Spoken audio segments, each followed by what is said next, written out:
get him. Go on, Cleggy.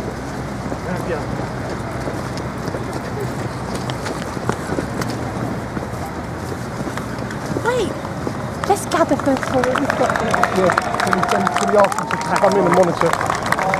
Yeah, they can come in.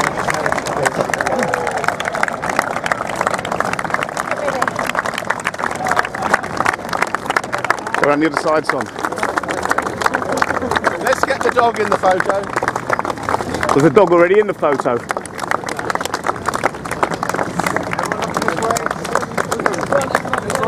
Keep the smiles up. Thumbs up. Nick, 4 years ago I asked you what were you going to do about institutional paedophile operating in this country now. Your reply to me, Nick, was, I don't know what you mean by institutional paedophile rings. Do you understand what I was talking about 4 years ago now, Nick? And stay in my eyes. Talking about taxes, thanks very much. Oh, thank you. Gotcha. What about Leon Britton? When are we going to get him out? Go. What about Ben Fellows? What about And this is why I didn't want to build it. Where are they? Excuse me. Yeah, son. Yeah.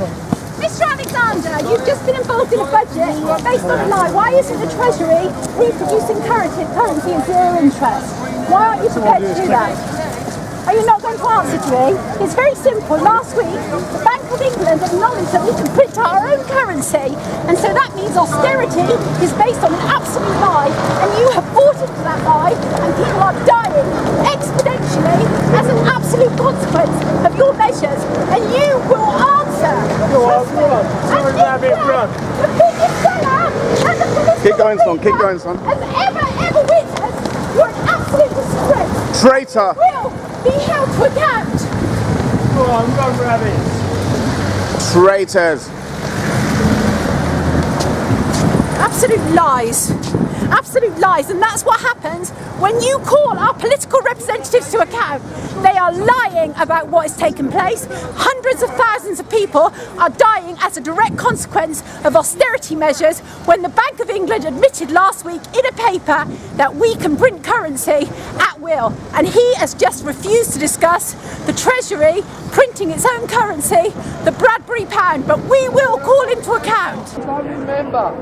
Hi Matthew, I'm not actually with the Deputy Prime Minister because he's had to abort our interview because we were here for a little photo op which the Lib Dems have organised to flag up their, what they say is their key tax measure, which is raising the lower threshold. However, so Mr Clegg was there and all his Lib Dem people were there, but the whole thing had to be aborted because well, a few protesters came along and spoiled the occasion. So Mr Clegg has gone over there. I don't know whether he'll be coming back in the near future, but that was one photo op which seemed to hit the buffers, shall we say. However, I suppose the one thing it does flag up is the tussle within the coalition to lay claim to the raising of the lower income tax threshold, because you talk to institutional paedophile rings operating in this country now. Sorry, I just asked Nick Clegg. We're going to have to leave you. I just asked Nick Clegg a question. Just stand aside. Norman, we'll cut across you there, Norman. Apologies for that. You can see the problem there that Norman Smith was having. We'll try and return to Norman in the next little while.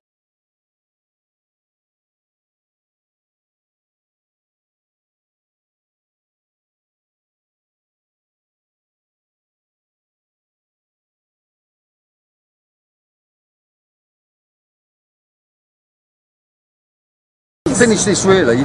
After that altercation, the police came running in, but I was talking to a Lord Stephen outside, so they didn't even know who they were looking for.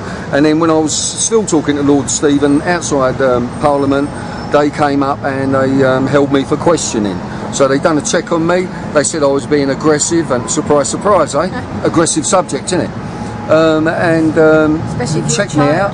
Yeah, checked me out and let me go. So I waited a long time to talk to you, Mr. Clegg, and I also know that you were working in the private office of Leon Britton when you was 24.